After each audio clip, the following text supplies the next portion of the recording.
Assalamualaikum warahmatullahi wabarakatuh. Welcome back to my channel Jamal Official Vlog. Teman-teman, bersua kembali di sesi Bengkel Hukum Mr. Jamal. Kali ini sudah menginjak ke episode 17.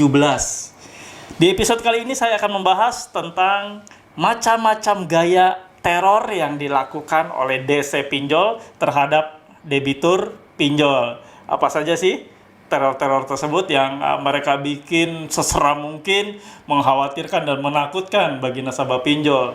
Ya tentu untuk masyarakat awam ini sangat menakutkan. Makanya kenapa saya buat tema ini, judul ini, agar masyarakat khususnya debitur pinjol lebih lagi memiliki keberanian, lebih lagi melek, ya lebih lagi tahu bahwa itu semua hanyalah cara-cara mereka untuk menakut-nakuti Anda, untuk Anda bisa membayar angsuran. Oke teman-teman semua, saya akan kupas. Namun sebelumnya seperti biasa, untuk teman-teman yang merasa bahwa channel ini sangat bermanfaat, silakan teman-teman untuk subscribe channel Jamal Official Vlog. Dan jangan lupa untuk diaktifkan loncengnya, karena teman-teman akan mendapatkan notifikasi atas video-video terbaru yang saya upload. Juga teman-teman bisa like video tersebut, teman-teman juga bisa untuk di-share apabila video-video saya sangat bermanfaat untuk di-share ke teman-teman di berbagai media sosial. Dan juga jangan lupa di kolom komentar bisa ketik apapun pertanyaan, insya Allah ya akan saya jawab. Untuk teman-teman yang ingin bergabung dengan paguyuban melawan pinjol, teman-teman bisa ketik ya di sini ya, bisa japri ke nomor WA tersebut untuk dimasukkan ke grup. Teman-teman tinggal sebutkan nama dan asal dari daerah mana. Alhamdulillah saat ini sudah banyak sekali ya membernya dari beberapa provinsi, bukan hanya Jakarta, Jawa Barat, Jawa Tengah, tapi dari berbagai provinsi yang ada di Indonesia. Insya Allah di grup ini saling mengisi, saling menginformasikan, dan saling membantu serta saling mencari solusi. Insya Allah ya teman-teman semua bisa dikuatkan, baik mentalnya, baik psikologisnya. Oke teman-teman semua, check it out. Jangan lupa teman-teman untuk subscribe, aktifkan loncengnya untuk notifikasi video-video selanjutnya. Terima kasih. Oke teman-teman semua, seperti tadi saya bilang di awal ya, bahwa saya akan mengupas tentang gaya-gaya pengancaman yang dilakukan oleh DC pinjol terhadap debitur atau nasabah pinjol. Ya, nasabah pinjol akhir-akhir ini banyak sekali laporan ke WA saya, japri maupun yang ada di grup, itu mereka pada teriak-teriak, "Pak, saya diancam seperti ini." Ya, nanti saya akan sebutkan apa saja sih macam-macam ancamannya. Ya, seakan-akan debitur pinjol ini benar-benar target bagi DC itu, ya target mereka tuh dipikirnya nasabah itu nasabah tuh nggak mengerti apa-apa. Ya, nasabah tuh dangkal pemahamannya. Makanya saya di sini berupaya untuk membuka mata dari para pemirsa, khususnya debitur pinjol, untuk lebih memakai logika mereka. Ya, di sini saya akan membuka bagaimana ancaman-ancaman tersebut, dan saya buka juga kebohongan-kebohongan mereka, DC-DC-nya ya. Dan untuk para DC, ingat, tidak selamanya debitur pinjol bisa Anda takut-takuti, bisa Anda bohongi ya, bisa Anda kadalin. Jangan sampai terjebak, malah yang terlihat kurang berpendidikan adalah Anda. Karena sekarang zamannya orang itu bisa mencari sesuatu informasi ya lewat media. Oke, saya akan kupas tuntas tentang masalah ini. Untuk pertama ya, biasanya mereka akan melakukan ancaman seperti, saya akan memproses data bila Anda tidak membayar angsuran jam sekian. Mereka bisa ngasih batas waktu sampai dengan jam 15.00. Bila Anda tidak membayar angsuran, saya akan melakukan pemrosesan data sesuai dengan SOP. Pemrosesan data apa? Silakan aja diproses. Anda kan cuma DC pinjol. Anda nggak punya apa-apa. Anda punya kuasa apa untuk memproses data? Anda tuh hanya DC, hanya debt collector. Anda tugasnya hanya nagih, nggak punya apa-apa. Belum tentu Anda juga nagih sesuai dengan SOP. Belum tentu juga Anda menagih sesuai dengan ketentuan dan persyaratan yang ada. Apakah Anda juga memiliki perlengkapan? Seperti Anda sudah memiliki sertifikasi, Anda itu sebenarnya bodong, nggak ngerti apa-apa gitu kan. Anda tuh hanya dicuci otak oleh pimpinan Anda untuk melakukan penagihan dan untuk menakut-nakuti debitur pinjol. Ya, ingat debitur sudah makin pinter. Sekarang saya buka semuanya, ya. Pemrosesan data yang mereka takut-takuti silakan, ya. Untuk teman-teman nih yang sedang terjerat pinjol, silakan bilang aja, silakan proses data semau kamu, ya, semau Anda. Silakan sesuai SOP. SOP mana kita juga nggak tahu SOP-nya apa. Ya, emang desa-desa pinjol itu tahu SOP-nya, SOP dari perusahaan ini. Mereka kan hanya alih daya penagihan, mereka kan hanya ditugaskan untuk melakukan penagihan, mereka tidak tahu apa-apa. Mereka hanya dikasih data berapa ribu nasabah, berapa ratus nasabah yang harus ditagih dari mulai tanggal 1 awal bulan sampai dengan akhir bulan. Selesai. Ya.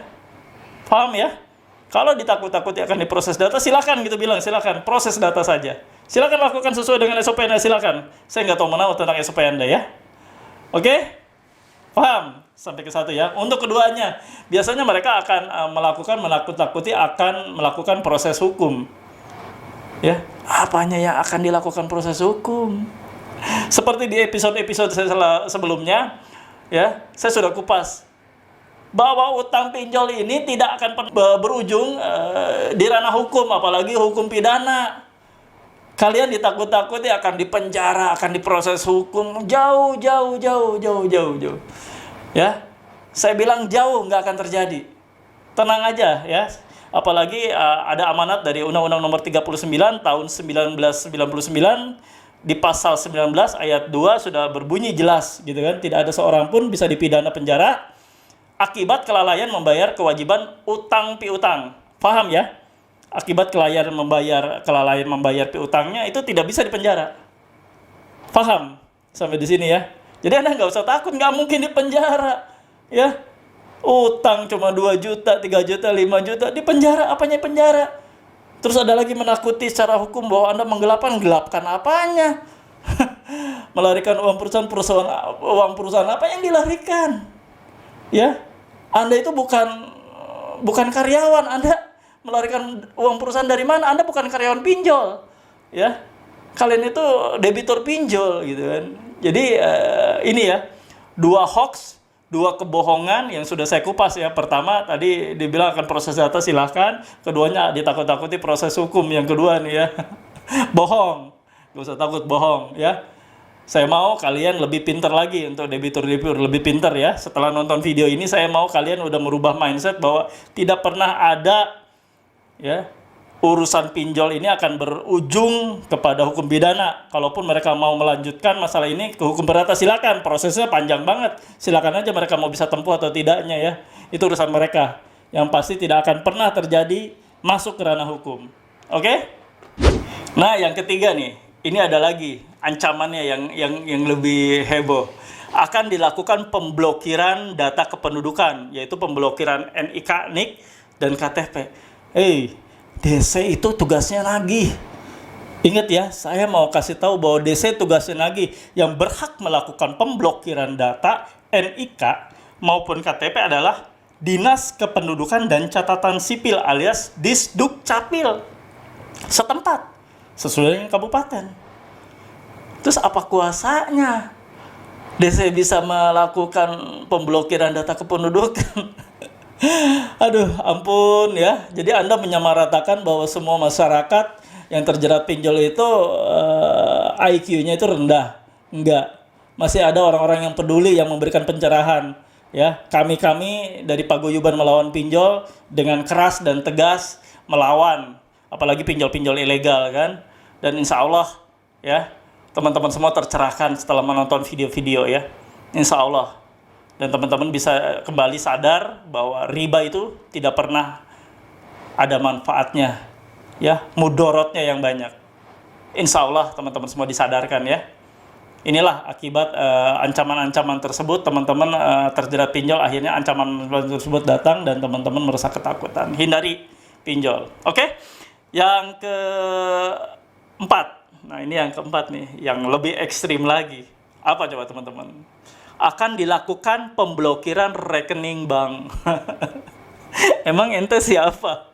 Pinjol bisa ngeblokir rekening bank. Cih.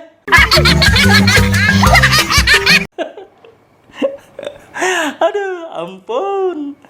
Ya Allah, gitu kan, hari gini masih nakut-nakutin nasabah dengan cara mau diblokir rekening banknya. Emang situ penyidik Emang situ orang hukum, emang situ jaksa, hakim, emang situ penyidik. Lucu kadang-kadang gitu kan, lucu. Dan yang lebih mengenaskan, masyarakat termakan dengan ocehan-ocehan dan ancaman-ancaman via WA tersebut. Saya kasih tahu ya, pemblokiran rekening bank itu ya bisa dilakukan terhadap tersangka atau terdakwa yang diduga melakukan suatu tindak pidana ya, ataupun yang sedang berkasus secara perdata. Itu pun atas permintaan daripada hakim, sudah keputusan sidang. Seperti itu ya. Sekarang tiba-tiba Anda yang cuma hanya DC pinjol melakukan pemblokiran. Dari mana dasar hukumnya? Dasar hukumnya untuk melakukan pemblokiran rekening bank itu ada di pasal 29 ayat 4 Undang-Undang nomor 31 tahun 99 tentang pemberantasan tindak pidana korupsi. Itu dasar hukumnya ya. Bukan dasar hukumnya karena pinjol.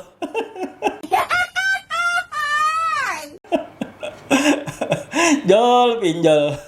Kadang-kadang kalau misalnya ngomong udah kayak pakar hukum aja, ngancam-ngancam di WA. Lalu yang kedua nih, dasar hukumnya yaitu pasal 71 ayat 1 Undang-Undang nomor 8 tahun 2010 tentang pencegahan dan pemberantasan tindak pidana pencucian uang. Itu dasar hukum keduanya. Ya. Lalu yang ketiga yaitu di pasal 98 Undang-Undang nomor 37 tahun 2004 tentang kepailitan. Itu yang menjadi dasar hukum pemblokiran, ya. Lalu yang terakhir nih, dasar hukum untuk melakukan blokir yaitu pasal 17 ayat 1 Undang-Undang nomor 19 tahun 97 tentang penagihan pajak dengan surat paksa sebagaimana telah diubah dengan Undang-Undang nomor 19 tahun 2000. Nah, itu teman-teman semua dasar hukum dari pemblokiran rekening, ya. Bukan diblokir oleh pinjol. Jadi saya udah tegaskan di sini ya, itu dasar hukumnya tadi dari 1 sampai 4 ya, dasar hukum yang berlaku di Republik Indonesia tercinta ini. Bukan yang melakukan pemblokiran itu bukan pinjol, bukan aku laku, bukan kredipo. Atas dasar apa dia melakukan pemblokiran? Atas dasar kalian tidak bayar utang. Tidak bayar utang 200.000, 300.000, 5 juta, 10 juta, lalu rekening bank diblokir gitu. Pinter amat. Udah melebihi kewenangan dari orang-orang hukum. Luar biasa ya. Oke teman-teman semua, saya berharap teman-teman tercerahkan dengan episode kali ini ya. Jadi tidak ada lagi rasa ketakutan, tidak ada lagi rasa was-was, tidak ada lagi rasa cemas, apalagi rasa menghantui rasa bersalah. Wah, saya akan dihukum. Wah, saya akan diblokir KTP saya. Wah, saya akan dilaporkan ke kepolisian.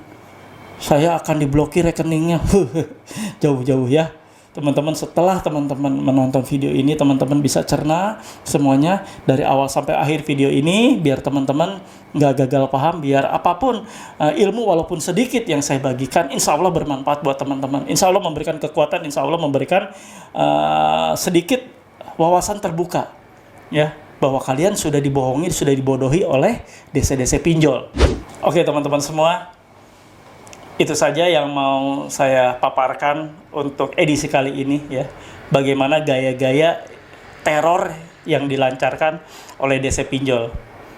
Teman-teman semua, akhir-akhir ini banyak sekali teman-teman kita yang makin terperusuk masuk ke dalam lembah pinjaman online. Teman-teman yang sudah masuk, yang sudah terjerumus, yang sudah merasakan sakitnya disebar data, yang sudah merasakan bagaimana teman-teman dipermalukan, yuk mulai sekarang hindari riba pinjol. Kembali ke jalan yang baik ya teman-teman, kembali hidup dengan normal.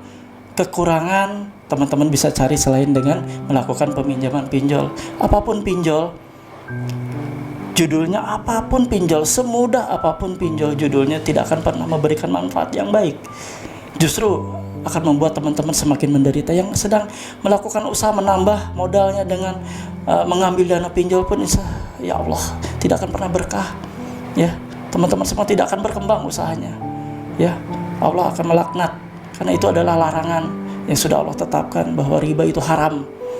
Ya, teman-teman semua kembali ke jalan, insya Allah. Ya, Allah akan memberikan solusi, Allah akan memberikan rezeki yang lebih halal, yang jauh lebih berkah dari rezeki dari pinjol.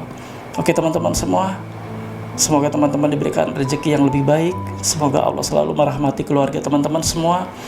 Semoga teman-teman tetap diberikan kesehatan agar teman-teman bisa mengais rezeki yang terbaik, rezeki Allah Subhanahu wa taala. Oke teman-teman semua, akhir kata saya ucapkan wabillahi taufiq wal hidayah. Wassalamualaikum warahmatullahi wabarakatuh.